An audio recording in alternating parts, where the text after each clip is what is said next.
nessa mesa de hoje.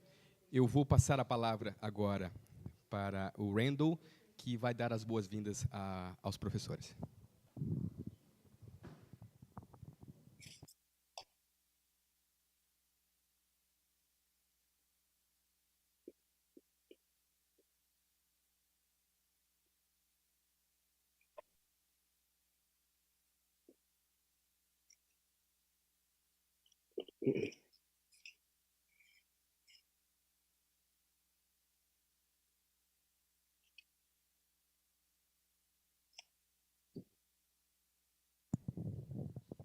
Good afternoon again, everyone. It is a pleasure to begin our afternoon session with Professors Gary Saul Morrison, Paula Contino, and Carol Emerson.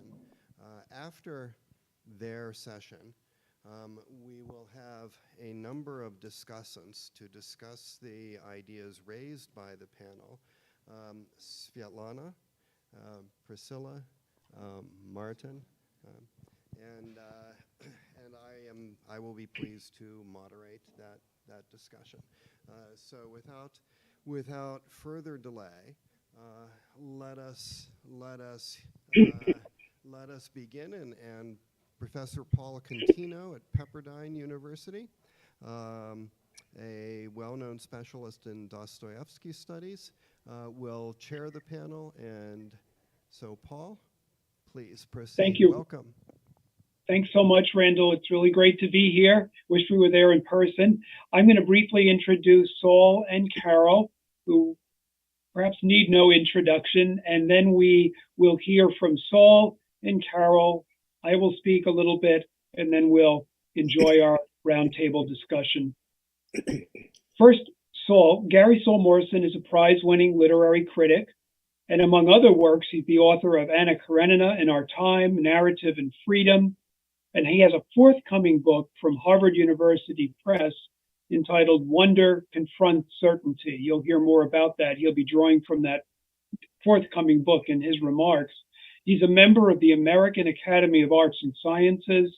He writes for numerous journals, and he is the Lawrence B. Dumas Professor of Arts and Humanities at Northwestern University near Chicago.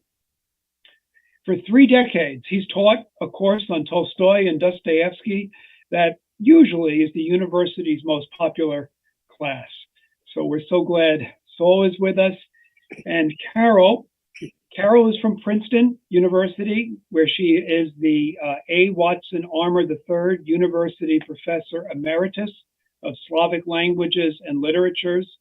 She too has written many books, has focused on Russian classics, Pushkin, Tolstoy, Dostoevsky, of course, Mikhail Bakhtin, but also Russian music, opera, and theater. And recently, Russian modernists like Khrizhanovsky and Sharov.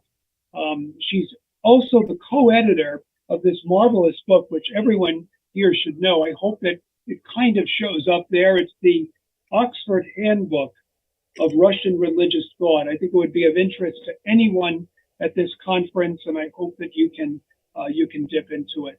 I recently wrote a book on Dostoevsky's brothers Karamazov, and I'll be, as I usually do, connecting Sergei Bulgakov to Dostoevsky in some ways. But first, let's hear from Saul. Take it away, please. Thank you, Paul. Thanks for your generous remarks. I wish I could be there too. I adapt these brief remarks from that book you mentioned. The full title is Wonder Confronts Certainty, Russian Writers on the Timeless Questions and Why Their Answers Matter. It sets up dialogues across 2 centuries about what writers and thinkers have thought about various, accursed questions. This comes from the chapter called Materialism and Ethics. The contradiction tearing Ivan Karamazov apart is one that is still very much with us. On the one hand, as a student of natural science, he believes that there is nothing but material cause and effect. If that is so, right and wrong have no real substance, they're mere social conventions. If I drop a coin, it falls at 9.8 meters per second squared. Is that moral or immoral? The question obviously makes no sense, but if we are nothing but material objects governed by natural laws as thoroughly as that coin, they make no more sense regarding humans either. One, of course, can impose penalties for practical reasons and call them crimes, but if that is all there is, penalties, murder is not essentially different from overstaying the parking meter. On the other hand, Ivan Karamazov knows, he just knows that the torture of children is morally wrong, absolutely not as a mere social convention. He cannot reconcile this contradiction in his views. I know many people today who are materialists and yet also moralists, and I have met none who could resolve the contradiction. One of the most fascinating aspects of Russian experience is that Bolshevik Russia showed what materialism may really entail. Before I was working on this book, I would have said that a fair statement of Lenin's position is that if one needs to kill people, one should not hesitate to do so. Well, that's a fair statement of anarchist Peter Kropotkin's view, but not Lenin's. For Kropotkin, quote, "The question is how to attain the greatest results with the smallest number of victims and a minimum of mutual embitterment," unquote. For Lenin, preferring the smallest number of victims presumed the absolute value of human life, a doctrine that ultimately derived, he thought, either from religion or from Kant's quasi-religious imperative always to treat people as ends, not means. Lenin and Trotsky sneered at the sanctity of human life. Trotsky memorably insisted that Bolsheviks must, quote, "put an end, once and for all, to all the papist Quaker babble about the sanctity of human life," unquote. From the start, the Cheka executed people randomly. Commissar of Justice Nikolai Krylenko explained, quote, "We must execute not only the guilty, execution of the innocent will impress the masses even more," unquote. Lenin recommended public hangings to impress people. In Lenin's view, people are material objects like any other. The idea that human life is valuable regardless of class interests is, he said, a bourgeois mystification. Lenin's point is not that in the extreme situation of revolution, one can set aside the principles of morality, because that view still acknowledges the reality of the extra-human and extra-class morality one has set aside. Lenin severely reproved Bolshevization of covert religiosity. It therefore paid to be as cruel as possible. Cruelty, in short, became an atheist virtue. When Dmitry Korsky was formulating the new Soviet law code, Lenin cautioned him that, quote, "the law should not abolish terror. It should be substantiated and legalized in principle, clearly, without evasion or embellishment," unquote.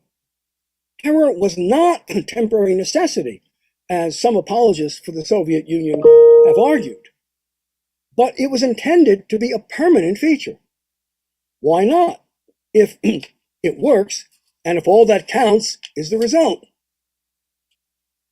The more inhumane a policy sounded, the more Bolshevik it was presumed to be. What was called compulsory labor, or at times they called it slavery, was introduced almost immediately. When Mensheviks argue that slavery is unproductive, Trotsky explained, quote, "they have to. If forced labor is unproductive, quote, the whole socialist economy is doomed to be scrapped, because there is no other way of attaining socialism. It's either force or the market, and they were not going to do the market." Soviet ethics, explains the hero of Grossman's Forever Flowing, Short to Short, bases itself on a reverse categorical imperative. Always use human beings as mere means. Squandering human life was what an ethical person did. A reverse golden rule also operated. Always treat others, in this case class or class enemies or other enemies, as you would not want to be treated yourself. Westerners find it hard even to comprehend that in Soviet ethics, compassion, pity, and kindness were vices. Historians have been puzzled by what Adam Ulan once called the sheer preposterousness of Stalin's terror. Hitler, after all, never sought to execute those loyal to the regime or his own secret police agents. Some people were safe in Nazi Germany. In the USSR, no one was safe. Historians have wondered at the extraordinary waste of resources, which makes nonsense of the theory that the goal of the Gulag was economic. What economic sense did it make to ship people to the Far East in boxcars unheated in winter and unventilated in summer, while feeding them only salted food without water, so that some, sometimes all, died en route and the rest lost the strength of labor? What economic considerations could dictate converting experienced engineers, technicians, and scientists into manual laborers in the North Pole of cold? But the system does make sense in terms of the Leninist imperative: inflict maximum harm, not just to the body, but also to the soul, not just to eliminate, but to dehumanize enemies. Or to put the point differently, the question, what sense did such cruelty make, is the wrong question. Cruelty was the default position. One needed a reason not to be cruel. The Soviets, in short, showed what a thoroughly materialist worldview might really entail. That's all. Thank you. Thank you, Saul. And we're going to go right to Carol now. And please, Carol. Thank you. It's an honor for me to follow Gary Saul Morrison, a long-term colleague and co-author. But I need to reorient the roundtable first, since I'm making two big shifts. First, Saul focused on the 20th century, the ethical horrors of a materialist worldview that was linked to a violent revolutionary regime. And I'm moving backward to the 19th century, when the nightmare was still largely a literary fantasy. My second shift concerns the word dissidence in our title. What interests me is not political or ideological dissidence, which is always tied up with power. The Russian word vlast is almost fused with arbitrary cruelty. My interest, rather, is dissidence within a religious belief system, official Russian Orthodoxy. In the 19th century and earlier, this dissidence came in two forms. The first were the intra-Christian sectarians, the old believers in various Gnostic or Protestant sects. And then there was the more diffuse fact of Russian dvoyeveria, or dual belief, the blending of Russian Christian faith with nature worship, either pantheism or panentheism. Now, much scholarly and artistic attention has been paid to the first group, the Russian sectarians, old believers burning themselves alive rather than surrendering to Peter I, the Antichrist, or flagellants and self-castrators mutilating themselves for the glory of God, in part because these groups are so colorful, extreme, persecuted, apocalyptic, and they produce such exciting racy plots full of a great deal of sex and violence. Now, thanks to the work of Saul Morrison, we have a word for what these plots are not.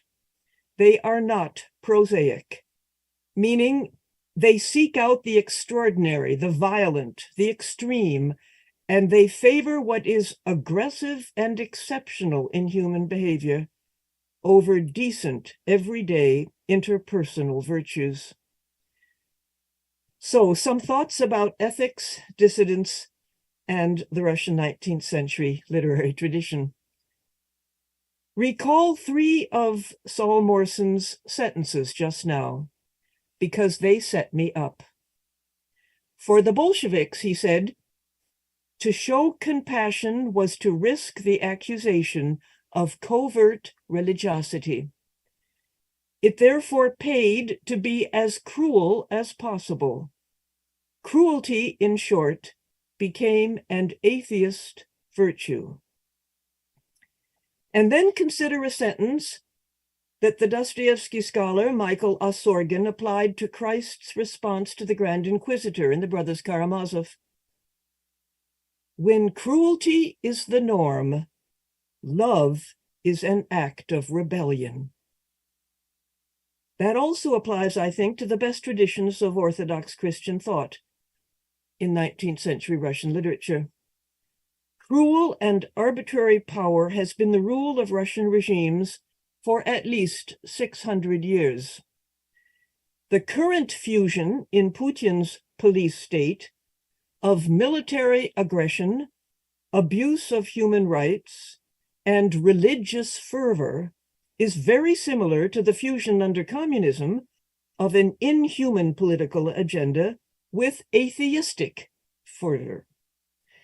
Against this background, Russian writers committed to devising spiritually healthy alternatives to live by have done so using dual faith as the ground. These native paganisms that blended with Christianity were not maritime, but continental, tied to the soil, to rivers and forests. They were less anthropomorphic than the Greek and Roman pantheon. For example, there was no single goddess of female beauty, only of grass, birch trees, ponds, swamps. She did not need to have a face. Beauty was not jealous or flirtatious. She was fertile, cyclical, patient, a little sad, like the face of Mary on Russian icons. What is more, the Russian pagan believer was not fascinated by an aggressive god of war. Killing and being killed was an awful necessity in a region exposed to invasion on all sides, but there was no cult of the cruel military victor. The cults that did exist were cyclical. Nature was profane matter, but she was also holy. We might say that dual faith had a spiritual roadmap that worked in two directions. It balanced praying up to a heavenly Father or to a resurrected Christ with praying down to Mother Earth. By praying up, usually mediated by the sign of the cross, we can access the divine ideal. But in doing so, we always risk losing touch with earthly matter. By praying down, especially if helped by incantations and charms, we are promised a reunification with the earth. In both options, bodily death is sacred. Burying a dead body means to reconsecrate it, to plant it in the womb of its original mother. But the organic world is also full of dangerous appetites and seductions. Thus, no space is neutral. It is either protected by a pagan spirit or by a patron saint, or it is unprotected. If it's unprotected, any sort of demon can take it over. These dark spirits, called in Russian nechistaya sila, or the unclean force, are more mischievous than they are evil. They can be bribed with gifts. Their power lies in their multitude and their smallness.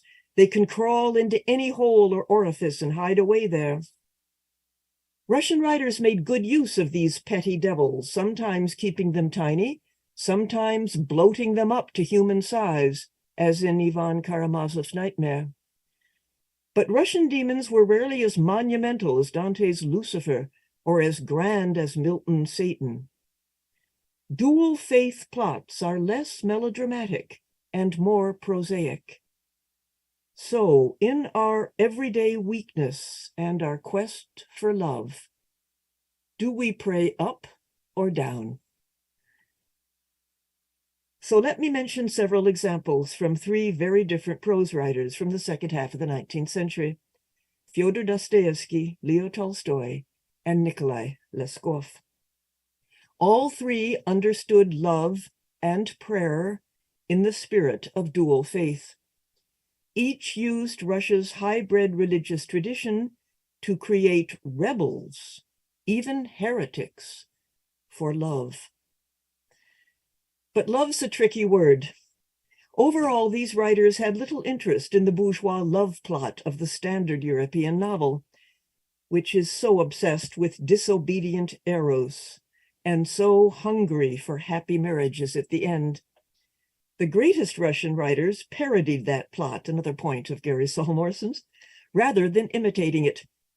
Instead, they took on the far more complex virtues of caritas, or charity, and agape, or the love of God for humanity, investing them with the irresistible appeal of eros. Now, agape love can sometimes seem unbeautiful or barren or devoid of families. But these writers redefined fertility and family, and they expanded kinship categories. The goal of a love plot without sexual possessiveness and independent of official institutions was their utter ideal. And it's no surprise that the official Orthodox Church, which was subordinated to the Tsarist imperial state, was an uneasy ally and at times even an enemy of these writers. Dostoevsky was arrested by the state. Tolstoy was excommunicated by the church. Established authority, which had hierarchy and wealth, was seen by these writers as inevitably tempted by judgment and violence. In contrast, weakness and wandering were vulnerable, and for that reason, they were morally invincible. Love is unpower. So beginning with Dostoevsky, there's no question that in his journalism, he was a great Russian imperialist. But in his novels, he championed a very different ideal, a compassionate panentheism which angered conservative Orthodox critics. There's a great deal of praying down in Dostoevsky. The one non-negotiable demand that Sonia makes of the murderer Raskolnikov is to confess his sin downward, to ask the earth's forgiveness by kissing the dirty public square. The novel pays little attention to the upward turn, to the sinner's pleas for divine guidance. There is quite a bit of Christian faith in Crime and Punishment, but more as scripture, the raising of Lazarus. The Brothers Karamazov is also full of symbolic bows and downward prayers. Zosima is balanced between the higher ideal of an all-forgiving Jesus and an equally sacred principle, which is rooted in nature and full of symbolic vows that were revealed to him at the time of his brother Markel's death. However, it's the Christian envelope that proves, I think, transfigurative for Dostoevsky. Paul Contino, our next speaker in the roundtable, remarked in his recent study, Dostoevsky's Incarnational Realism, Finding Christ Among the Karamazovs, that also some people have critiqued the elders' orthodox practice as being thin, read bordering on pagan. Zosima's recollections are implicitly rooted in the Incarnation, with its sacralization of time, space, and story, and the Church as Christ's body. Zosima's trademark is to bow down to sinners, to the earth, eventually to be buried in that earth, even to rot publicly in it. But this is no scandal, as Alyosha gradually comes to see. Rather, it is sacramental. Next is Leo Tolstoy. Arguably, Tolstoy's worldview was dual faith throughout his life. He prayed down to nature, fertility, physical strength, peasant labor, and then after his spiritual crisis in the late 1870s, he attempted, with only partial success, to pray up to a disembodied spiritual ideal that had gotten rid of the animal principle altogether. Tolstoy was intolerant of civilization's social rituals and he revered everything that was ecological, manual, and agricultural.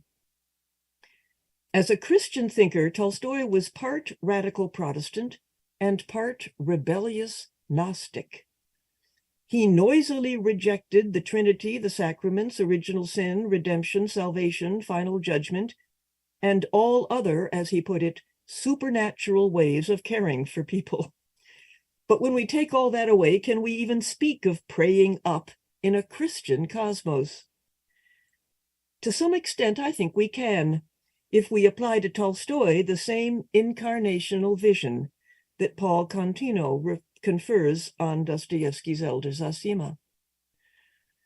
Consider Tolstoy's tiny story from 1859, 3 Deaths. The first death is that of a noblewoman fleeing Russia for a cure in Europe. She is in consumption, in denial, wealthy, totally trapped in profane matter. She cannot pray up or down, and thus she meets a miserable end. The second death is that of a coachman at a way station where the noblewoman's carriage makes a stop. When the young driver, Sergei, asks the dying Fyodor to give him his boots, Fyodor agrees, but on condition that Sergei erect a cross over his grave. Eventually, Sergei remembers his promise, and one morning he goes out into the forest to find the right tree. This is the third death, and it's the best. It is not pain-free. The universe is alive. It feels. The tree knows it is dying as the axe cuts into it.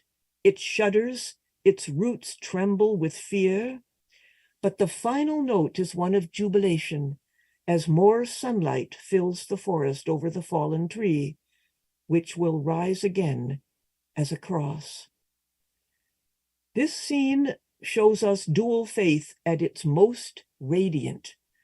Christian self-emptying, depicted not from a cramped and fearful personal point of view, but as part of a larger cosmos from the perspective of nature herself.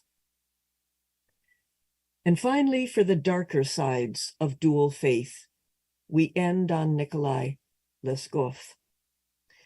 In his youth, Leskov had worked as a business agent for his uncle and traveled extensively throughout the Russian Empire.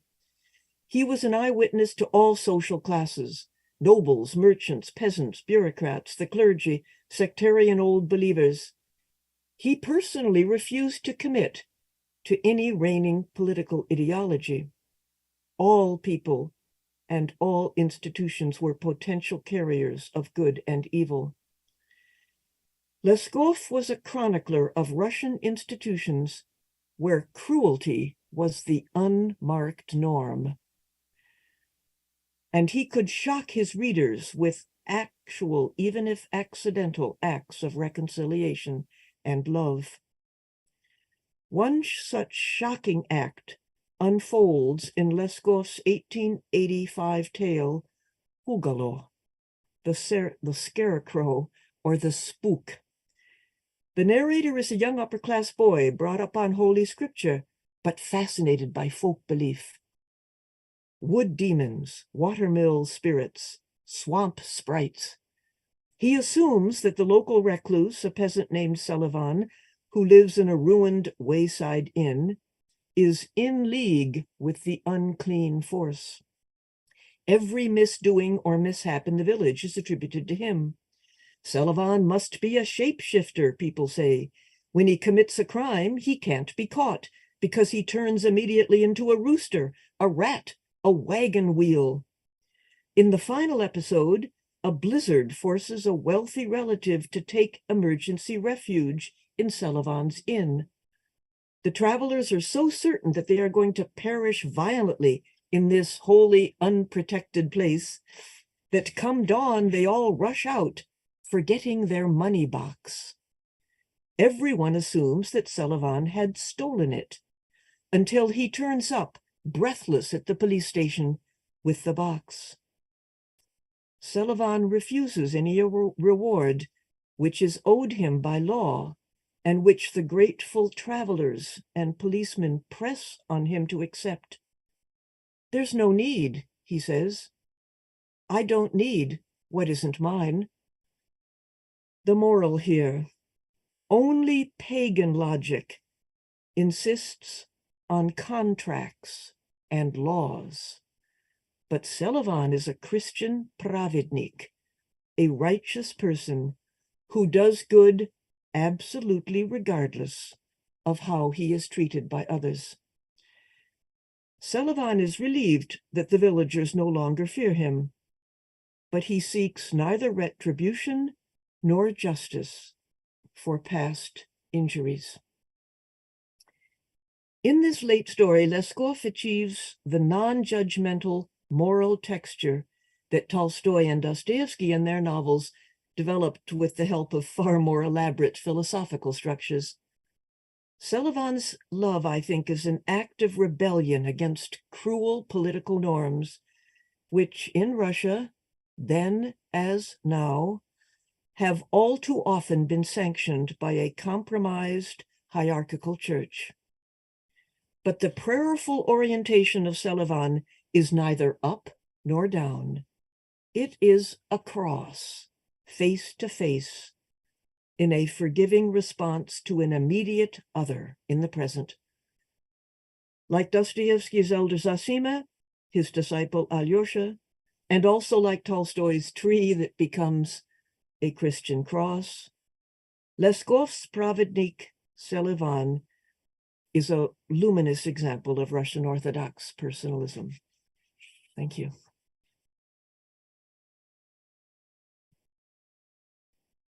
Couldn't help but clap. I was glad to see Steve Shankman clapping too. Steve, good to see you, and everybody there. I wish I could see you. I thank you, Carol. Inspiring as ever. I do want to say one brief thing before I get started, that I never would have thought, I suppose almost 35 years ago when I was a graduate student, discovering Bakhtin, and it felt like a life preserver because deconstruction was still in the air, and I thought, here's somebody that makes sense to me. And to read the work of Saul and Carol, which really, I think, provided the gateway through graduate school for me, and it culminated in this book, Mikhail Bakhtin, Creation of a Prosaics. And here I am now sitting, if you look at my screen, between Carol and Saul. It's a great honor, and I'm very grateful. Saul's described some of the dehumanizing horrors wrought by Lenin and Stalin. Carol, who takes us to the 19th century, shows us the humanizing dissidence of radical love, in particular characters portrayed by Dostoevsky, Tolstoy, and Leskov. In my brief remarks, I'd like to speak about the dissidence of humility as witnessed in the life and work and thought of Father Sergei Bulgakov, who lived from 1871 and died in 1944. Humility, I think, always means praying downward. It comes from the word humus, right? Down to the earth, bowing down to the earth. Think of the prayer of the publican. And yet, in Bulgakov's case, it always embraces the cross. He's now recognized as one of the major theologians of the 20th century, but I won't discuss the systematic theology that comprises the final 20 years of his life. I'm a Bulgakov beginner, and my brief remarks will focus on the theme of humility as it appears in two of his earlier works, his 1909 contribution to the Vecchi or Landmarks collection, and the Spiritual Diary, just published this year in English, that he kept in 1924 to 1925 after he'd been exiled from Russia by Lenin and others. In 1909, he wrote the essay Heroism and Humility. This is the Paul Valliere translation in his book Modern Russian Theology. The title is usually understood as Heroism and Spiritual Struggle. That's the title Rowan Williams uses in his excellent anthology of Bulgakov. In this essay, he articulates his disenchantment with the radical left intelligentsia, of which he's been a member. As a young man, Bulgakov left the church. He'd come from a family of a long line of priests. He became a Marxist professor of economics, but he came to see the utter inapplicability of Marxist theory to Russia's agrarian economy. He witnessed the disappointing aftermath of the 1905 revolution. He even served politically in the Second Duma.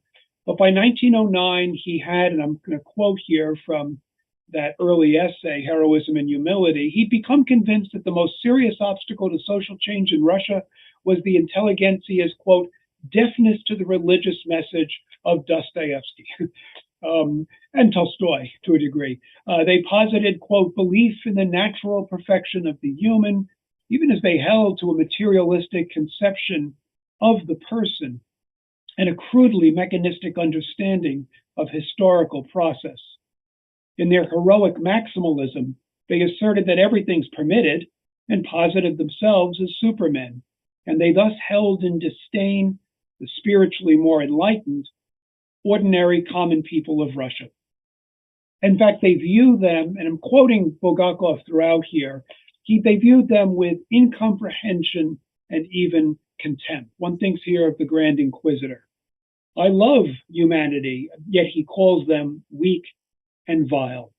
The intelligentsia rejects Christ, turns away from his face, lacking a consciousness of obligation and personal responsibility, or any absolute norms or values necessary for any ideal. They strive for self-deification through efforts of will that last a relatively short time. That last phrase reminds me of the ego-driven love and dreams as described by Father Zosima, which is always greedy for immediate action, rapidly performed in the sight of all. In contrast, the humble believer, the Christian podviznik, to whom Bulgakov exhorts the intelligentsia to attend, practices the slow, prosaic work of what Zosima calls active love. In spiritual labor, the humble person's attention is concentrated on his immediate task, his concrete obligations, and fulfilling them with strict fidelity. In humility, one struggles, Bulgakov writes, to transform one's own life by the imperceptible process of self-renunciation, obedience. One performs one's work with wholehearted endeavor, self-discipline, self-mastery, but yet sees it and oneself as an instrument of providence. It's anything but passive. The humble person shows the greatest possible energy and the greatest degree of selflessness, discerning what constitutes her duty. She's permeated by the figure of Christ, the God-man, in all of her efforts. In the year that he wrote this essay, 1909, still in Russia, Bulgakov suffered the loss of his 4-year-old son, Ivasheka, little Ivan. And I'm thinking here, of course, of little Ilyushechka, who is lost, and his grieving father, Snegirov. Let me first quote from the introduction to Unfading Light, where he talks about this grief. Thomas Allen Smith writes, at the funeral of his son, Bulgakov had a profound religious experience, mystical and ecstatic, that can be regarded as the final act in his long journey back to orthodoxy. The vision that he describes recalls the harrowing yet Christological scenes in the brothers Karamazov, of the daddy Snegirov with his little Ilyusha. Bulgakov, too, addresses his son, now dead, and sees in his innocent suffering the light of Christ. Here's Bulgakov.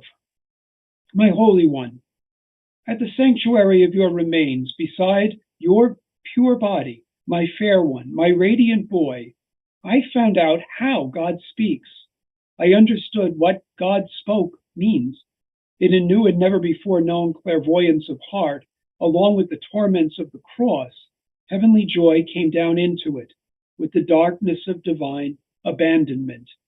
God reigned in my soul. My heart was open to the pain and torment of people, and I understood what it means to love, not with a human, self-loving, mercenary love, but with the divine love with which Christ loves us. Bulgakov was ordained a priest 9 years later, exiled in 1923. He lived for a while in Prague before settling in Paris, where he would found the St. Sergius Orthodox Theological Institute and write his great trilogies of systematic and speculative theology. But while in Prague, and I'll call him now Father Sergei, he kept a spiritual diary. And I think in this diary, I love Karamazov. I can't help hearing Zosima everywhere, but it's as if he's becoming a starets, a spiritual father. And the parallels with Zosima are striking, especially the persistent tone of what Zosima calls loving humility. Near the end of his discourse, Zosima observes, quote, "At some thoughts one stands perplexed, especially at the sight of men's sin, and wonders whether one should use force or humble love. Always decide to use humble love. Loving humility is marvelously strong, the strongest of all things, and there's nothing else like it." While reading the diary, we can discern Father Sergei's exercise in loving humility, perhaps especially in the grief and sense of responsibility he feels for the horror, which Saul described, that has overtaken his homeland. He describes Russia as dying spiritually. It stinks like Lazarus, 4 days in the tomb. But he rejects despondency. He flies from dejection, in Zosima's words. He resists judgment. Roberto de la Naval, one of the wonderful editors of this diary, puts it well in his theological introduction. He writes, "The refrain of the brothers Karamazov is heard in Bulgakov's diary. That is, we are each of us, quote, guilty before everyone, for everyone and everything. Or, in Bulgakov's words, upon each of us hangs the fate of the entire world. Our individual deeds enter into world history, and we are each a crucial factor in the historical causality that joins all humanity together." For a moment, just recall Zosima's "all is like an ocean. A touch in one place sets up movement at the other end of the earth." I'll continue with de Naval. "Our individual deeds enter into world history, and we are each a crucial factor in the historical causality that joins all humanity together. In Bulgakov's mind, for example, it was his generation that bore the blame for the fate of the children currently being raised in atheist Russia, deprived of the birthright of a Christian upbringing. These children couldn't be personally guilty of the blasphemies they would imbibe with mother's milk, just as the children of previous generations had not special merit for the contingency of being baptized and raised by Christian parents. For this reason, the law commands us not to judge. We're too quick to assign personal guilt when we can't possibly know the true culpability of another. But God can judge, and he will judge all humanity together, for God alone can grasp the sundry ways in which our fates are intertwined and by which we are responsible for one another. Throughout the diary, we see that Father Sergei's sense of sin is strong, but his sense of grace stronger. As the Feast of the Nativity approaches, he recognizes a new Gethsemane in Russia. But rejecting despondency, he prays for the humility that will sustain his work. Quote, "It is humility, a profound and definitive humility, not disillusionment, that our present experience is teaching us." He looks to the example of the blessed starets Seraphim earlier in the 19th century, who exhorted, quote, "Acquire a peaceful spirit, and thousands around you will be saved." He's painfully aware that whenever he falls into resentment and annoyance, he's held in captivity, and that his lack of peace has the effect of dragging others with him into perdition. And so he prays, "Lord, teach me the prayer of the publican." And near the end of the diary, he simply recites the Jesus prayer, "Lord Jesus Christ, Son of God, have mercy on me." A few days later, he writes to himself, "Your days are coming to a close. There's a silent grief in your heart, because you've not completed your work before the Lord, and you have vainly squandered the life he's given you. With some sense of divine irony, the reader reads these words knowing that over the course of the next 20 years, Father Sergei can not only continue his pastoral work of sacramental worship, attention to the sick, spiritual direction, but he'll write his most important works of systematic and speculative theology. One of those, kind of like Alyosha with Zosima, that might be called his spiritual children is a woman named Sister Julie Reitlinger, who remembers Father Sergei's exemplary humility, but cautions the following. Nowhere is outward imitation of an example more off-key than in humility. You think how easily it can turn into pusillanimity if it's involved in a kind of mimicry. I'm just going to give Sister Julia the final words here as she remembers after his death, Father Sergei, both his call to holiness and to greatness. She writes, and this is in the edition of the Spiritual Diary, it's very difficult to talk about the virtue of humility. Perhaps in order to understand humility, in order that the vastness of its freedom may be revealed to the heart, it's necessary to understand how humility is connected with love. Father Sergei never imitated outward forms of humility. His humility was woven into the fabric of his life and was well earned. The humility of his final years, this was primarily the humility of man before God, of time before eternity. It's linked with dying. So little really matters anymore when you have one foot in the grave. But before that, what a path of humility he walked. How difficult for those whom the Lord has thus singled out to bend the knee. He could not sincerely submit to anyone entirely, and he got into trouble for some of his theology. And indeed, it was unnecessary. But how obediently and how sincerely did he submit when this was necessary? Okay, I'm going to stop there. Thank you for your attention. I hope that we have a good conversation. Thank you, everybody, for listening.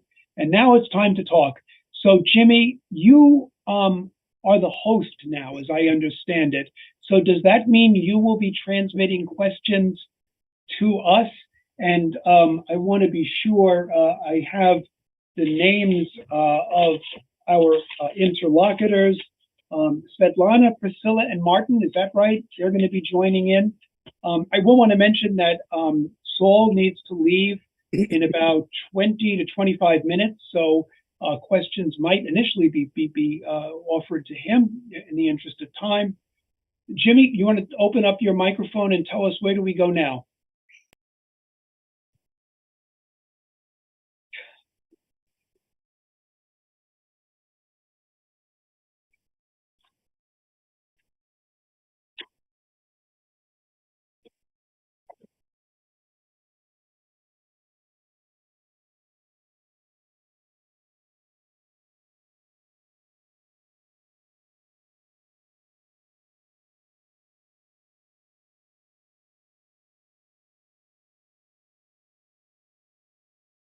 Chat.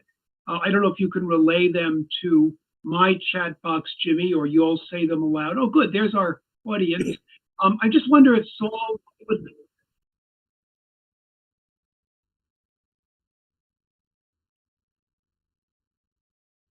Okay.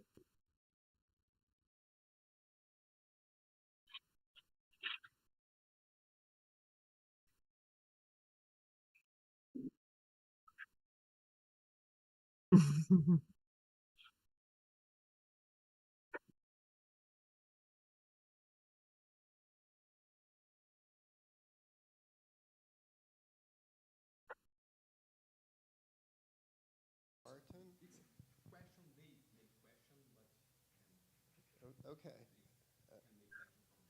Okay. Well, okay. Sure. I'm happy to start if you prefer that. Can the panelists hear me?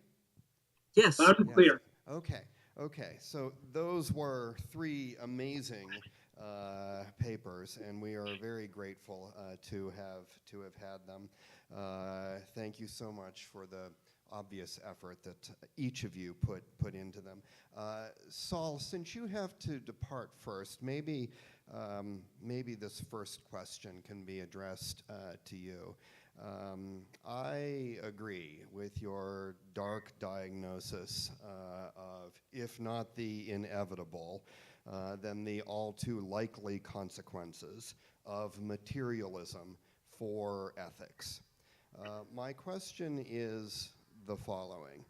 Is the only alternative to a materialist ontology a theistic one, or is there a third alternative between materialism and theism which could ground an ethics that would avoid the nightmarish consequences that you outlined for us, drawing on your knowledge of Soviet history? That's a wonderful question. I would say there are many such alternatives. As long as there is something that is not the result of natural laws of material cause and effect, or cannot be wholly explained by it. I think, for example, the sense of the first person perspective of human beings is one of those things. Then you're outside the materialist paradigm.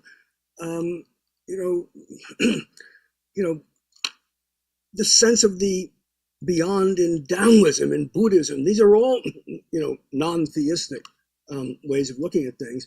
If you accept the notion of that ethics can be objective in the way that mathematics is objective, mathematics is also not material, that there's, let's say, a Kantian model or something similar that is absolute and is, as fundamental to the world as material causality, but doesn't have to be necessarily the result of God, just as mathematics doesn't, then you're outside that paradigm. So yes, theism is one alternative, but there are many alternatives.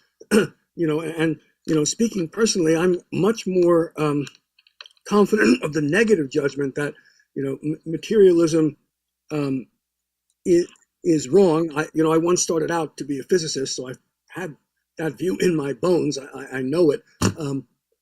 I decided it was, it is wrong, but what is the best alternative? I simply do not know. I just know negatively what is not right and the danger of it.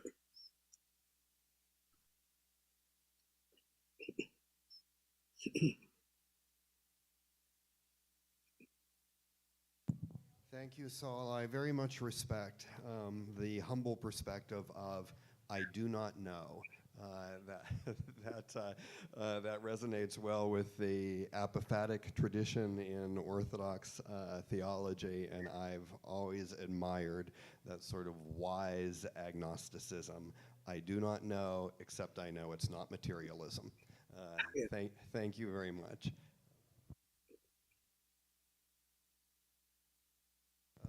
So I had the opportunity. Thank you, Saul. And now let me pass the microphone to one of our other conference participants, Priscilla.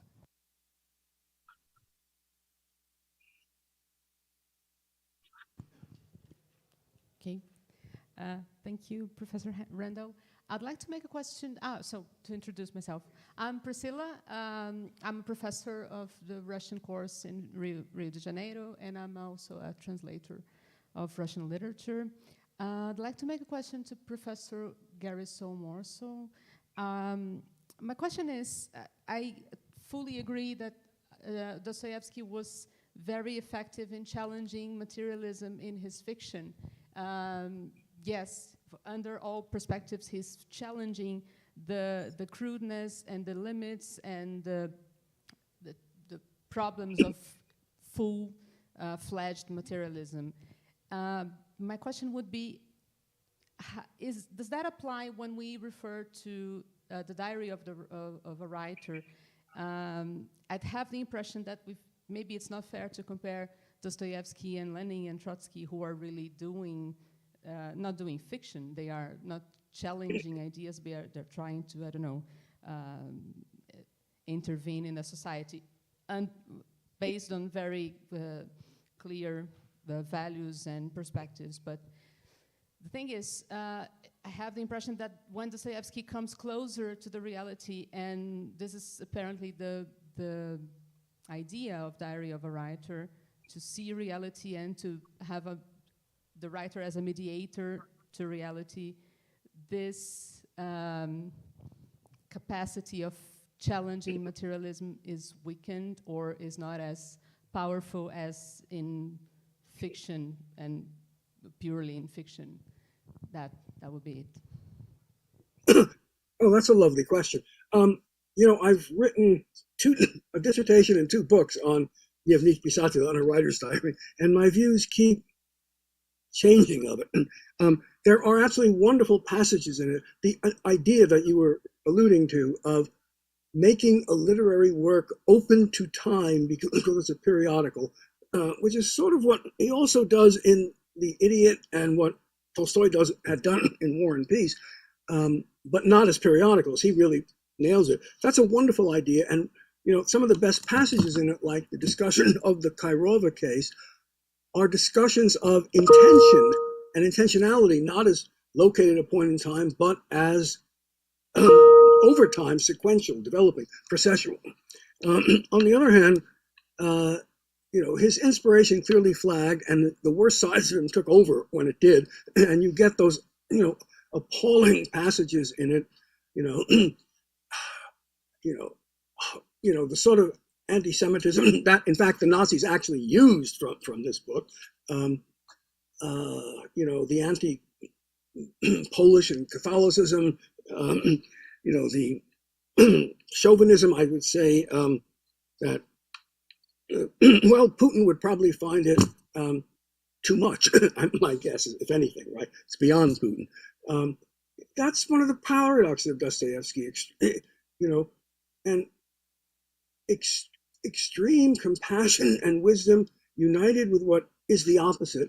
And what somebody will someday have to do with Dostoevsky is to not just say, oh, what a contradiction, but explain from within how he could think of both at the same time and believe both. What was their inner connection to him? What made that contradiction plausible to him? That's the real question, I think, about, Dostoevsky, at least in his late years when the worst of him, takes over.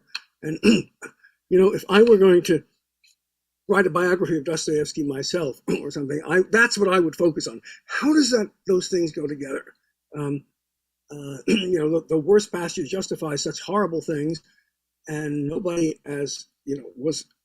did a more beautiful job of understanding compassion and empathy for others.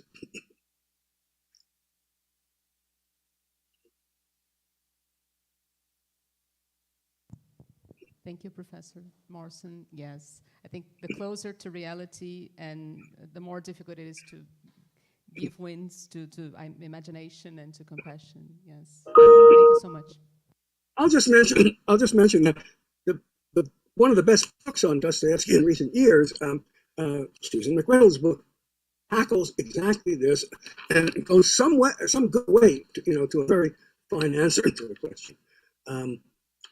She does it, I think, ideologically, very persuasively. I'm more interested in how does it work psychologically, as a, how did it feel from within? I think Susan has done very well in getting us the ideological connections there.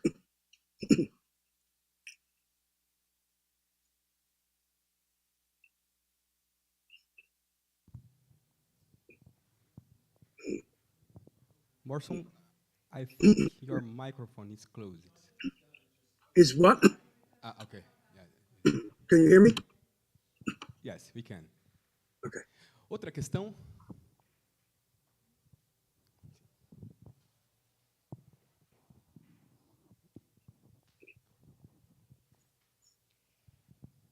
It would be for two different people.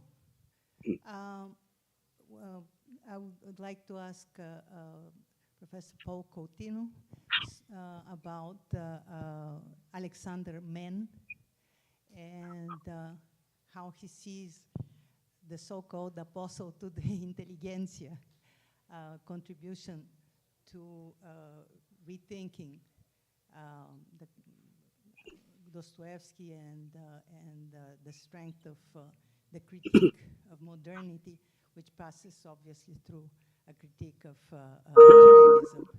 And the other question would be for Professor Carly Emerson, whom I'm very pleased to see, at least on the screen. And would like to ask if she can comment on the contribution of Rozanov on the Grand Inquisitor and his interpretation of the singular vision of Dostoevsky. Thank you. Do you want to go first, Carol? I certainly do not. Those are very difficult questions. Yeah. But they're wonderful. They're wonderful questions. And how one deals with a critic like Rozanov is complicated.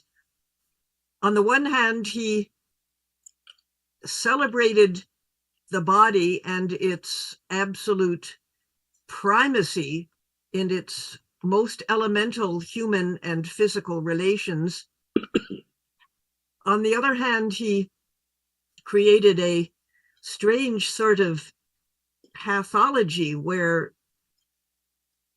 certain groups were demonized even as they were being elevated. I think of his strange view on outsiders to the Russian Empire, such as Jews. Very hard to know where Rozanov stood on this question, but he had a sort of pugnacious personality. As regards his views of Dostoevsky, I'd like to know more specifically from our questioner what it was that was to you curious about Rozanov or unacceptable.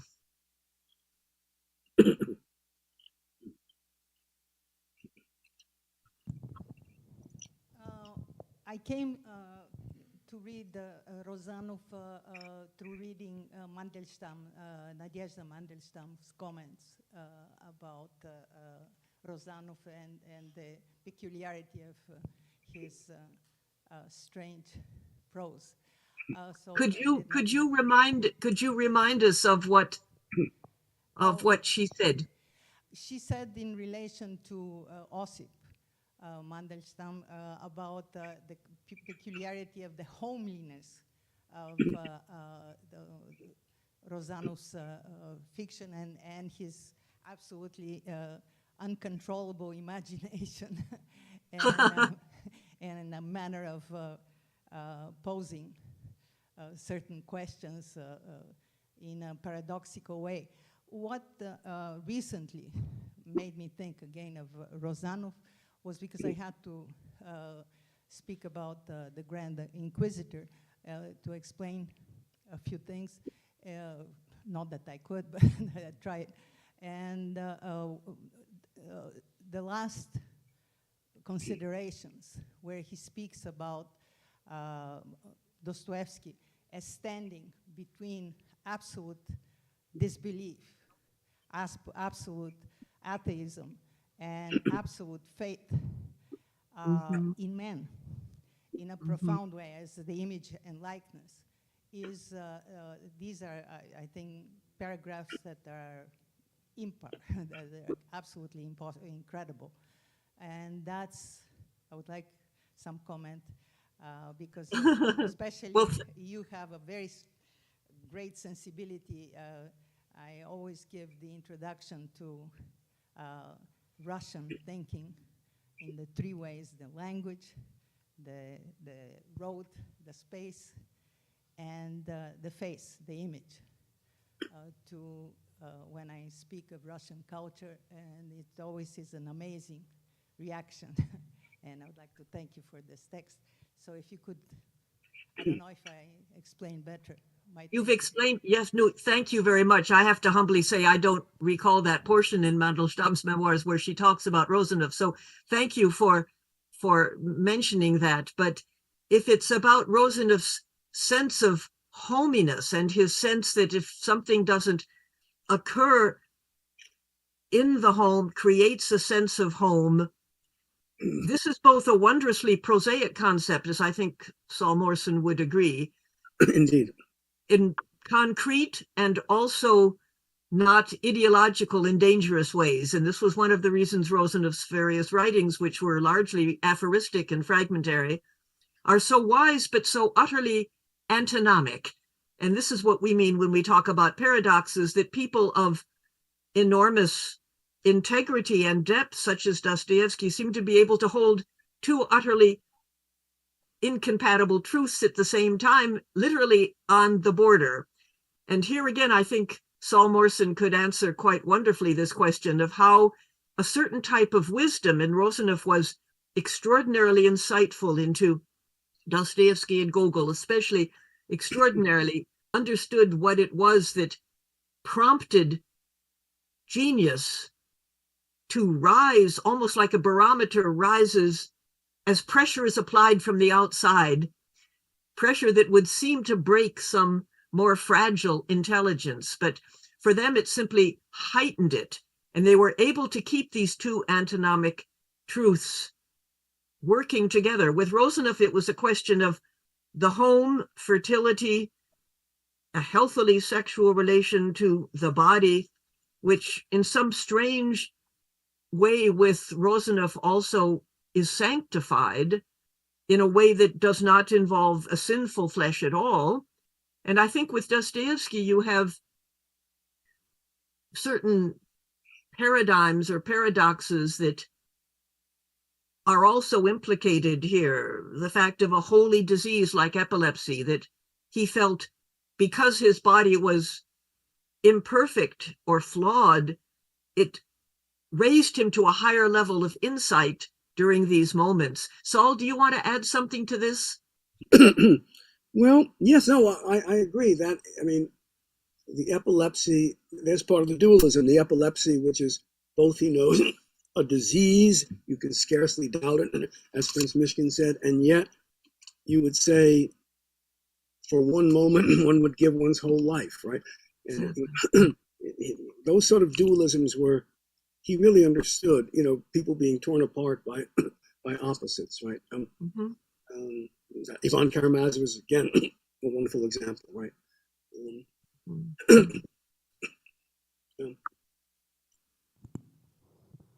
Outra questão? I'll be happy to take on the Alexander Men question, but very briefly and with the help, this is the day I hold up books on Zoom. If you don't know this book, Modern Orthodox Thinkers, Andrew Lauk, this book is wonderful. And I went to it. It's like a portable tool chest. I know who Alexander Men is, but I was reminded just by glancing at his little chapter that he was very influenced by Sergei Bulgakov.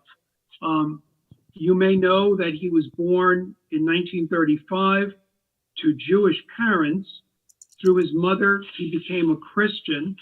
In the 80s, when things were beginning to open up, he was preaching fairly openly, but at the time, anti-Semitism and other things were brewing, and he was murdered. And I'm just going to read, this will take a minute. At Easter 1990, he baptized 60 adults. He had become a Christian through his mother, apparently. In September 9th, it was a Sunday, as he was setting off for his home to the station on his way to celebrate the liturgy, he was stopped by two men, and he was murdered. And I remember reading about him for the first time. This is a side note, and I hope it plants a little seed in our Brazilian audience. At the time, a man named Larry Wywoody, W-O-I-W-O-D-E, wrote an appreciation of men that appeared in, I believe it was Image magazine, but it may have been somewhere else. And, you know, this was when Glasnost and you know, things were opening up. And here was a martyr who who had died. And I mention his name because I think he's a neglected American novelist who at times at his best has a kind of Tolstoyan, even Dostoevskian expansiveness. And I'd love to convince the New York Review of Books to get his books back in print. Okay, where does Sergei Bulgakov come in? Personalism and historicism were crucial to Alexander Men. By personalism, he meant his emphasis on personhood revealed in freedom. I'm reading from Laos now. By the former, he meant his emphasis on a sense of history as a whole, seeing Christianity in relation to the Old Testament, but analogously to the whole human search for meaning in the religions of what Christians call paganism. And some of his ecumenical ideas didn't go over too well with some people. At the end of Lao's chapter, he points to the fact that, like Bulgakov, he wants to read the apocalypse in the mainstream of Christian teaching about eschatology. He interprets the words, "Behold, I make all things new," in terms of the renewal of creation, not to be replaced by something else. And he quotes Men, and I'll just quote this: "We must live as if the last judgment was going to happen tomorrow, and work as if we had eternity before us. We must not put off to later the work of our salvation. Watch and pray as the gospel teaches. We must not go too far too fast, nor try to impose our will on the Savior. Let us do his will with joy and patience." I'll stop there, but that I hope begins to answer your question. Thank you. I must leave. I'm so sorry. Oh, goodbye, Saul. It's so nice to see you again. Wonderful panel. I'm so proud to be here. Thank you all. Thank you. Thank you, Morrison. Alguma questão a mais? Bana.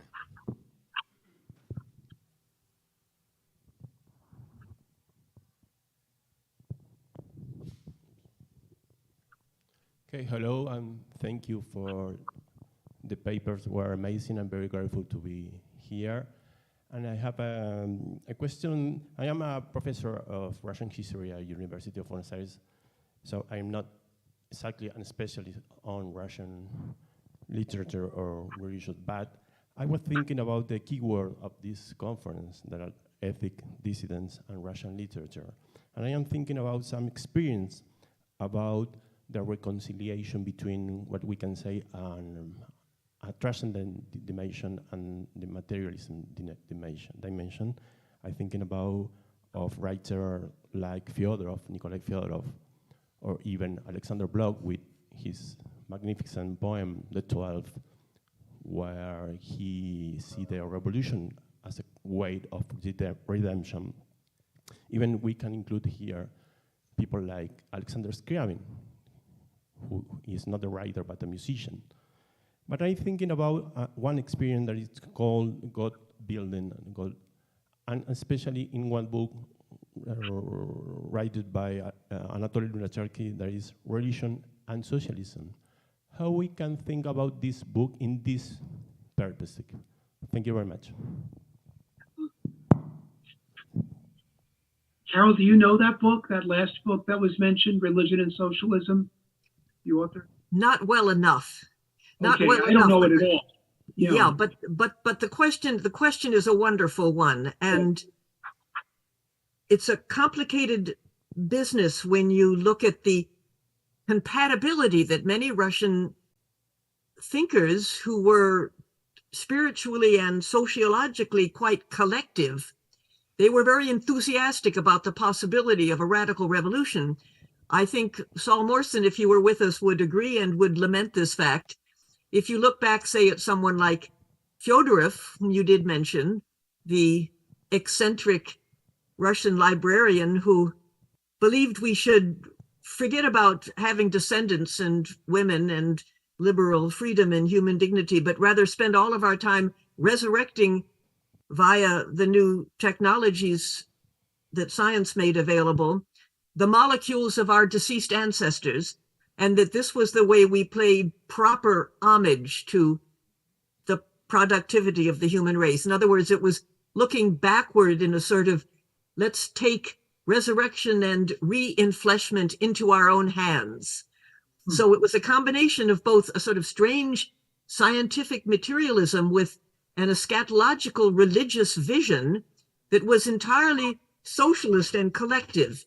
And that was something that was not unknown, of course, in the European tradition. You had collectivism, socialism in your French utopian socialists, but it is an odd sort of compatibility for the Western mind, which tends to feel that if we look seriously at what dignity means, then it has to be an individual commitment to a Trinitarian concept, at least in the Christian view. And I think that the compatibility of Russian Christianity with these larger, more collective and socially inspired scenarios is peculiar to that culture. And it makes, however, one of the strengths of Russian culture, since it seems to combine all of these antinomies and paradoxes in the minds of individual literary and philosophical eccentrics or geniuses, it makes it exportable and adaptable to other cultures. And so it's sort of fascinating to me what the legacy of that is in Latin America, in the global South, which has been known for a wonderful combination of, how can I say, religious fervor and political activism that is absolutely radical in its positive moral sense. It isn't radical in the sense that Saul Morson called the Russian Revolution, which was pretty much devoid of human rights by the time it became codified. But this has not been the case with the resistance in the South. So that to me is a very interesting sort of legacy. Yeah, Paul? Well, just to add to that, I'm recalling now reading, and this is going back 50 years, reading liberation theology, so important in Latin America, and the audience will be more familiar with more recent work, but reading Gustavo Gutierrez, but also remembering in the 80s the tension between liberation theologians and the then Pope John Paul II, who almost was channeling Dostoevsky in his deep suspicion that socialism and Christianity, or at least communism and Christianity, could ever find a meshing, could ever find an integration. And I wonder, this is a long shot, but you use the phrase, kind of taking the eschaton into our own hands. When you read Bulgakov, this is exactly the thing that he says the intelligentsia is getting wrong. We never have the eschaton in our own hands. We have to act energetically, as Alexander Men was just saying in that passage, do all that we can, but it'll come in God's good time. This is a sidelight, but one of the things I hope that happens to the eschaton is that at least Christians, if not all of us, are united. Let's take Christians first. We're divided enough. One of the things I didn't get into is Bulgakov's, zealous desire for a while, this is before Prague, that Catholicism and Orthodoxy could come together. And I think in retrospect, I'm remembering the biographical sketches, he blamed himself for perhaps being too zealous in wanting to bring this reconciliation to come. I remember 10 years ago giving a paper in Washington, it may have been at Seal or Assis, where I thought, well, if we all just read Karamazov carefully and take the best of Dostoevsky, the rift between East and West will be healed very quickly. This was my too eager in my own heads, bringing the eschaton. I wish that Metropolitan Job was with us. He's done the actual hard, prosaic work in bringing East and West together. But I remember somebody saying to me at the end of that conference, it'll happen when the Blessed Mother wants it to happen. And this is the spirit you find in Bulgakov, that there's a humility in letting God do God's work and not forcing the eschaton, so to speak. Okay, I hope that's a coherent response to that good question on religion and socialism. It's a profound one. I keep looking at our friend Steve Shankman. Do you want to come in here? Your voice would be projected, Steve. I imagine we're in a little Zoom community here.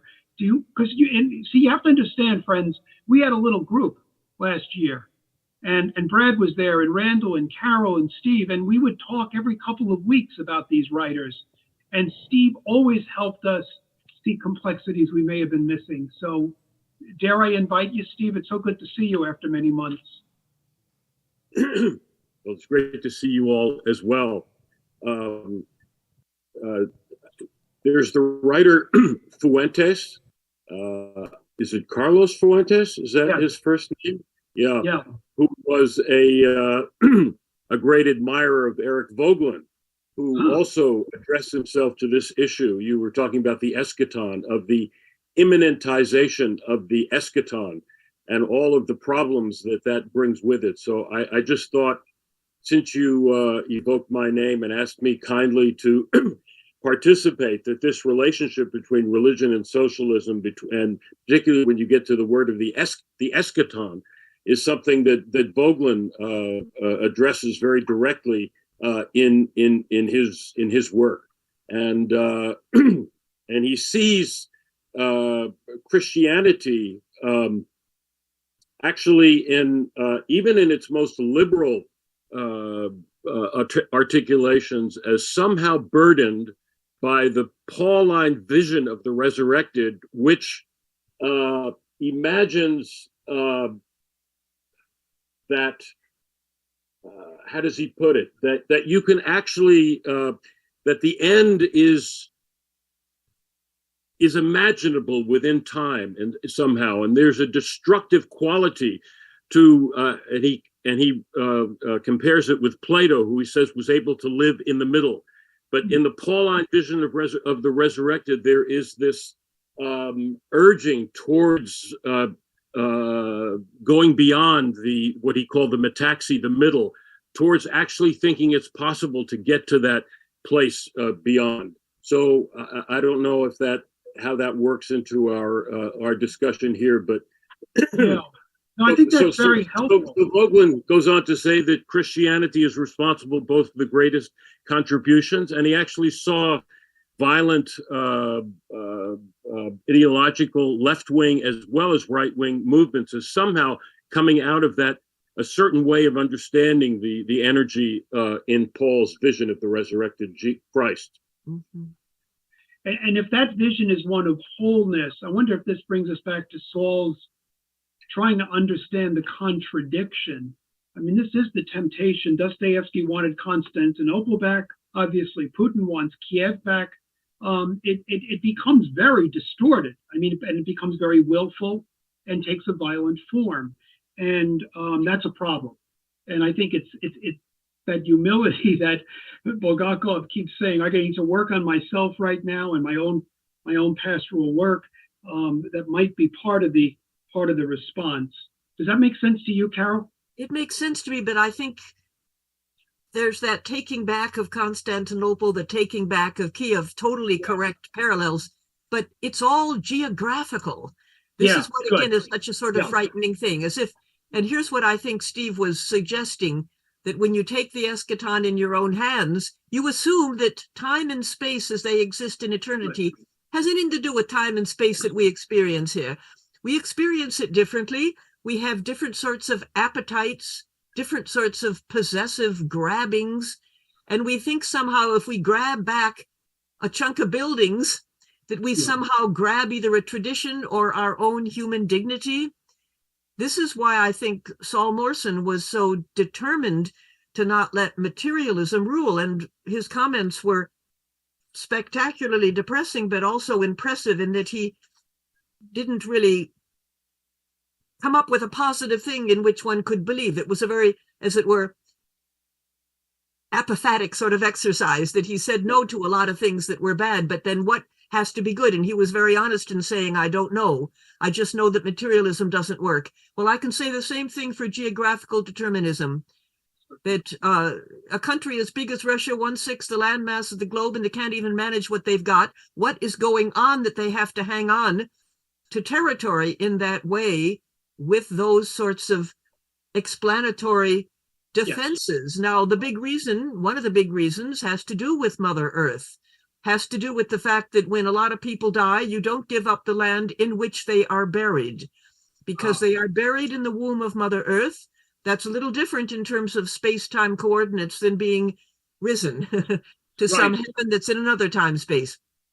I think all of us who try to understand Russian culture are trying to cut Russia a bit of slack in this regard. That is, this is indeed a deep part of the culture, that every grain of that earth is sacred. Does this mean you have the right to destroy it in order to own it? Of course not. But you've got to understand where the lies come from in that current war. And they come from this deep sense that, yes, you have to descend before you can ascend, which is the Christian model. But once you descend, a large part of what you trust, believe in, and value in yourself remains in that earth. And that earth is precious to you, even if you're blowing it up. This is, again, one of the awful aspects of a material worldview. It doesn't allow you to emancipate yourself from those possessive territorial thinkings about value. And I think that, just to harken back to Saul's comments about being in the middle, I mean, I am a Christian, but I'm a Christian who deeply appreciates the Taoist Buddhist attitude that emphasizes non-attachment. And it's not indifference to the material. You know it better than I do, Carol, but it's a non-attached attitude. Absolutely. And Russian belief systems also value this idea of wandering across lands, traveling very light. In fact, in Saul's forthcoming book, he has the first half of it devoted to 3 Russian types: the wanderer, the idealist, and the revolutionist. Interesting. And the wanderer is absolutely a person who doesn't have to carry a lot on his back, doesn't necessarily have to even own a home, wanders, but needs that space to wander over. And so that space is still somehow sacred, even though you haven't plotted it as your private property. This is another sort of interesting intersection of socialist views of ownership, communal views of ownership, together with a certain sort of religious value that is non-negotiable and will be protected from anyone outside who attempts to curtail it. I knew that Steve would lead us into a productive tangent. Steve, not a tangent, but get to the heart of the matter. Steve, once again, and then we'll take more questions. Oh, that's okay. I just wanted to anticipate a session on Venus in relation to this question, and the so interestingly presented to us of prayer as looking up and looking down. That the down aspect of Russian literature, that is the the worshiping of the earth, this is something that didn't appeal to Levinas whatsoever. He has nothing to say about that, and in fact, that whole issue recalled to him the Heimat of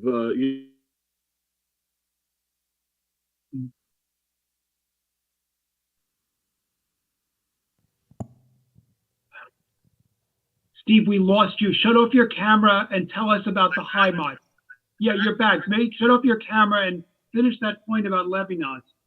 Okay, so just to anticipate, and of course for Levinas, the Jew is the wanderer. Of course, this calls into question the very nature of today's politics and the fact of the state of Israel. But that's a complicated issue. But for him, it's the Jew's relationship to the actual place is always problematic. That the worshiping of the land is, for him at least, the particular place is idolatrous. And so that aspect of Russian literature, he doesn't talk about it, and it doesn't appeal to him. That's the Heideggerian, that's the Germanic, that's the whatever. So just throw that out there if it may come up in tomorrow's discussion.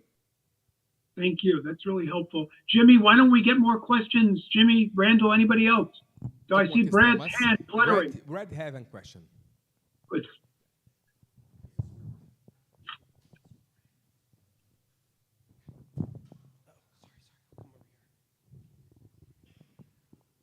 Steve, Carol, Paul, so wonderful to see you all the way from Brazil. Hi. Just a question. I had a question for Saul, but he left, so I'll just ask first for Carol. I was wondering if you thought, this seems to be a common theme in Russian literature, is there a place for neutrality with regard to spirituality? And is it possible to kind of conceptualize what a life would look like that didn't pray?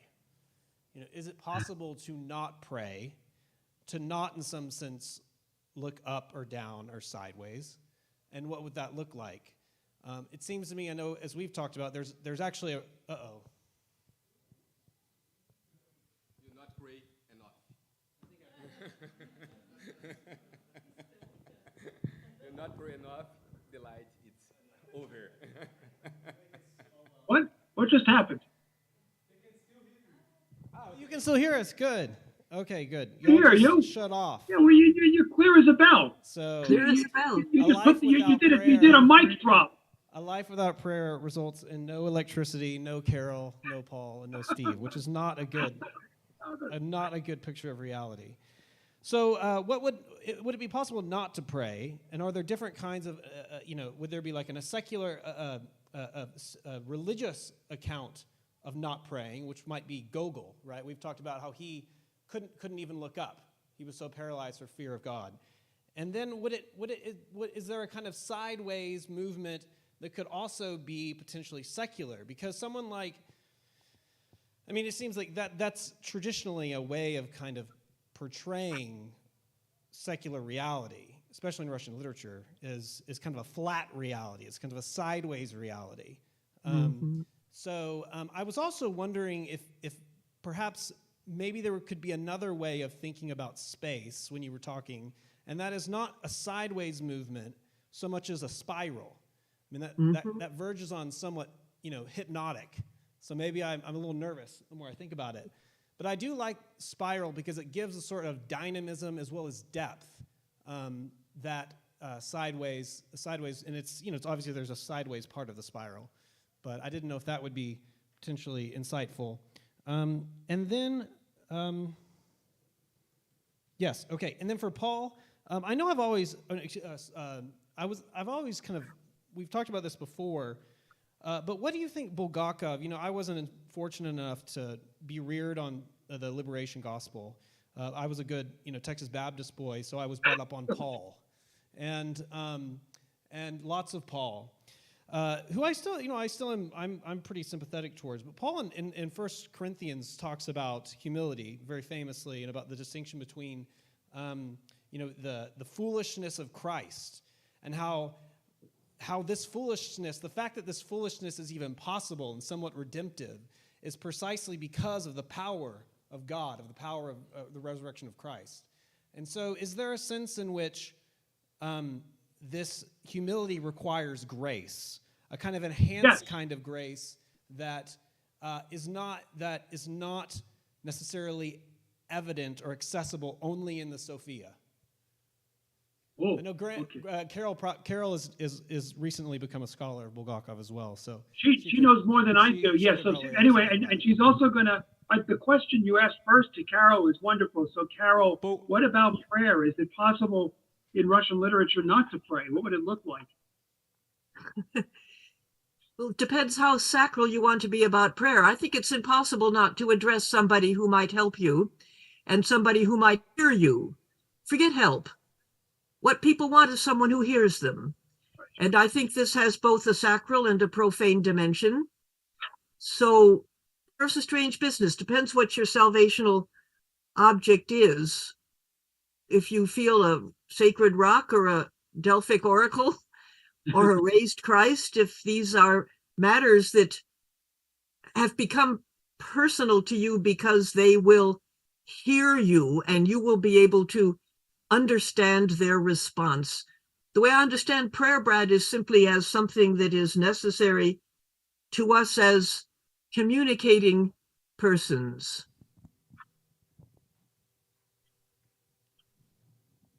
I like that.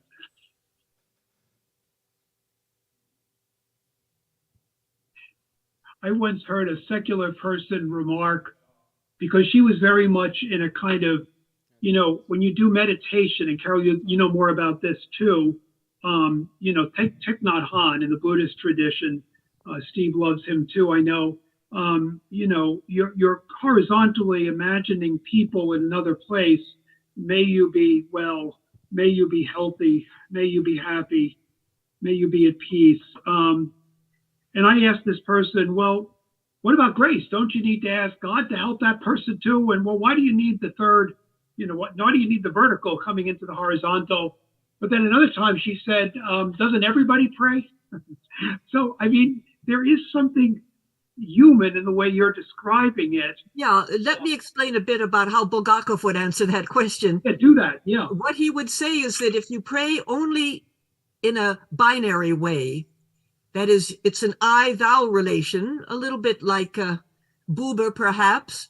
An I-thou relation inevitably is going to reduce itself to, I just hear what part of you already is like me, and you just hear what part of me is already able to be understood by you. This is also a Levinasian point, that we always reduce complicated philosophy into what we already know how it works.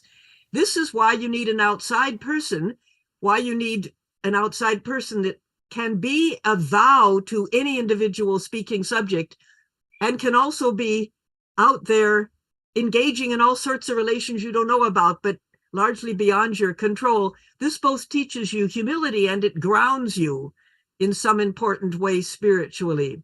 So there's this potential narcissism of the I-thou relation, and a Trinitarian geography is far safer. And I agree with that. I think that this is an important variation on the communication model. Now, I don't know if this satisfies Brad in terms of prayer, because I think prayer comes in at many different energy levels. I do agree with you, Paul, that there absolutely has to be grace. There absolutely has to be grace. That is, grace is an orientation towards a person not only that will hear you, but from whom you can receive a gift.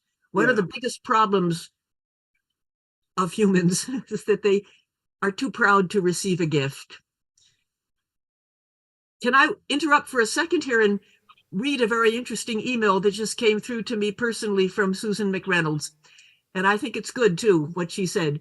She didn't care so much for my comment on Russians loving and respecting their dead, and therefore they have a geographical sense of what anchors them in the real world. She said, Carol, please read Saul's friend David Satter's work on Russia's deep disrespect for their dead and earth. As in his book, It Was a Long Time Ago and Never Happened Anyway. David Satter was a reporter for WSJ and London Financial Times for years, a Moscow correspondent. So her point, and this is one we should consider, is that the desire for Ukraine or for Siberia or for Sakhalin or for all the other places Russia wants to hang on to has nothing to do with traditional notions of Mother Earth, I think. This is what Susan says. And then she finally says, I think we're still working with elite intellectual ideas about common spirituality that are contradicted by Russian behavior in the past 150 years. This is important. I think it's something that Slavists who have an interest in folklore, as I do, tend to forget, that there's been such an enormous secularization and brutalization of Russian consciousness in the last 100 years. Brutalization since the Bolshevik period, that many of these things are more foreign to a Russian national than there would be to an individual outside objective quote unquote observer like an American Slavist.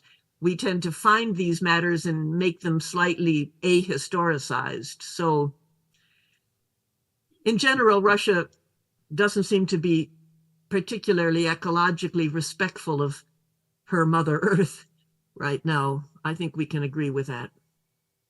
No, that's for sure. And just as a quick addendum, going back to Brad's question, I said yes in response to his question, does humility require grace? I mean, the grace virtues in the Christian tradition, faith, hope, and love, St. Paul is important to me too, Brad. He's my patron saint after all. The most important of these is love. And here I'll just hearken to Augustine, who says, caritas is impossible without humility. The grace virtues are grounded, if you will, in the grace of humility. I guess the Sophianic happens when we discern the gift that is often mediated through others on that horizontal level. As I said, I'm a Bulgakov beginner, and I address this to Brad and Carol. I'm going to see you guys in Northwestern. We're having a conference in April. I'm hoping what I said today will be the beginnings of what I'll present there. And I'll read more Bulgakov and try to understand Sophia. I'm very drawn to the idea. I don't want it to be cast out as heretical, but I need to read more so I can weave it in more coherently to my own thinking. Sorry, Brad, that's all I've got. There's nothing at all heretical about Bulgakov. He began as an economist, as a Marxist economist. The man understood matter. He appreciated it. The key point that Susan just made in her chat, and that I will reassert here, is that resources like grace are eternal, but resources like what's being blown up on the ground by warring parties, these are non-renewable resources. Right. And if you're an economist, you look carefully at those and you see what you can accept from eternal time space that will renew you eternally, and what is going to destroy the planet you're embodied on. There are different types of intelligence, and they require different types of grace. Thank you.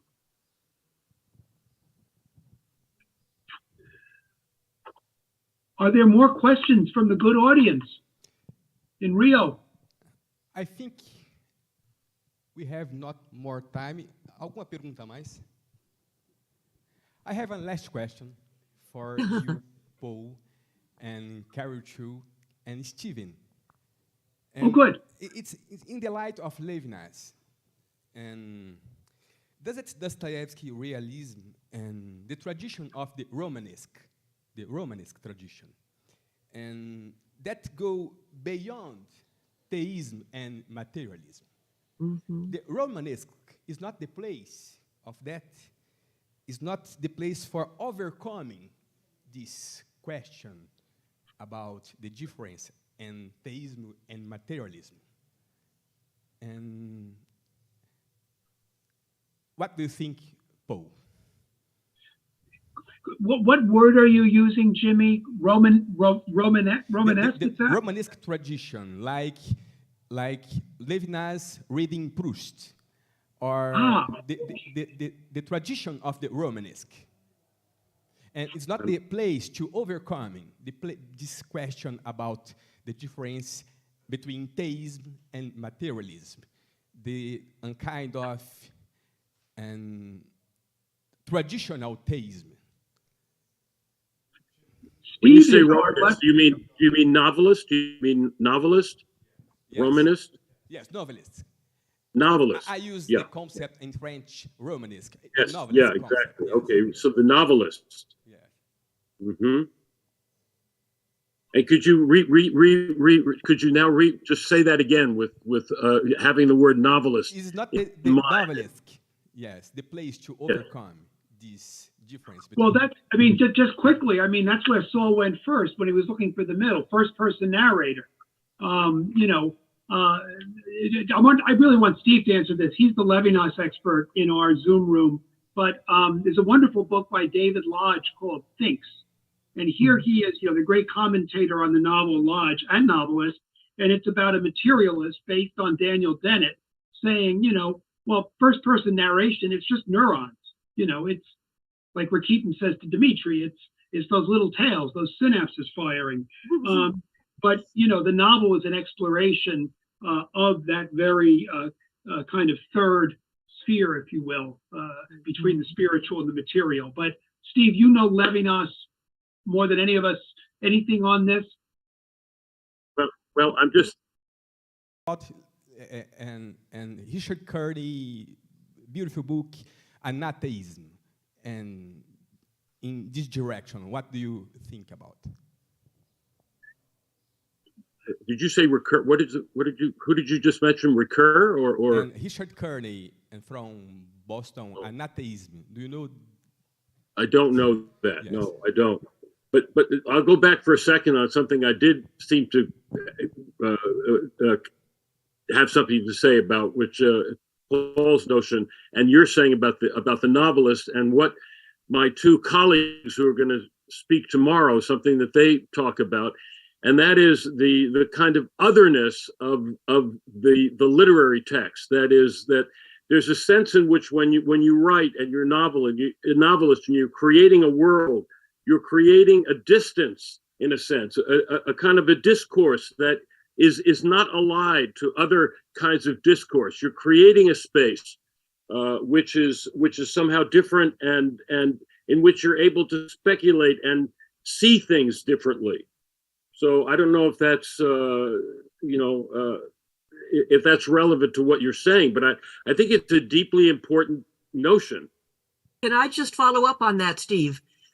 Because that's exactly correct. I think that the reason that a novel can get away with things that an essay, the Diary of a Writer entry, or a journalist has more trouble getting away with is that you've got several different candidates for the third, which can be Sophia, which can be the Holy Spirit, which can be the energy that connects people. The third is that energy that both grounds and connects. It doesn't have to be grounded in the ground. It can wander, but it basically validates an act of communication. And the first act of communication that needs validation is between the author and his or her characters. That's a relation that can change. Then there's that relationship between the characters and the reader, and that changes constantly. So all of these are points of personal communication. Maybe Brad would like to say points of personal prayer, and I think that also works. But there is a certain sort of trust that has to grow up in the novels that the Russians respect the most, which tend to be not postmodernist, not too slippery. The classic Russian canon has been, in this sense, realistic, that you ask important questions that aren't relativistic questions, that aren't trivial or simply for their market value, but these are eternal questions. This is Saul's major point in his new book. And these eternal questions create serious communication paths between an author and his or her characters, and between characters and their readers. And so absolutely, you can't count on this when you're dealing in more factual genres like journalism or nonfiction. This is the glories of fiction, is it really makes every participant equally responsible in a Trinitarian relationship. In the Trinity taken seriously, every party, Father, Son, and Holy Ghost, Mother, Daughter, and Holy Ghost, you can gender it any way you want, but every part of this Trinity is responsible to every other part. Beautiful. And I'm afraid, Jimmy, we've run out of time for our panel, but what a note to go out on. It was a spectacular panel. I want to thank all of you and Steve for coming in. Thank you all very much for it. And thank you, Carol. Thank you. Hey, Jimmy, just tell us what's going to happen. When do we come back? When do we come back for Dostoevsky?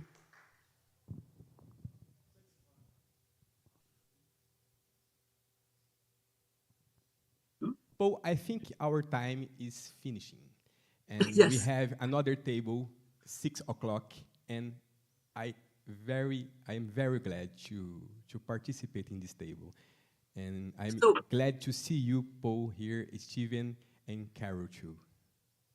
Thank you so Wonderful. much. So we will see you in half an hour. We'll see you at 6, right? Yeah. Okay. Thank you. Thank you all very much. Thanks so much. Thank you for your attention. Bye-bye. Pessoal, então temos um tempinho de intervalo às 6 horas, mas imagino que podemos passar nossa mesa para 6h15. Um pouquinho mais tarde, 6h15, teremos a mesa de Dostoiévski com a Priscila.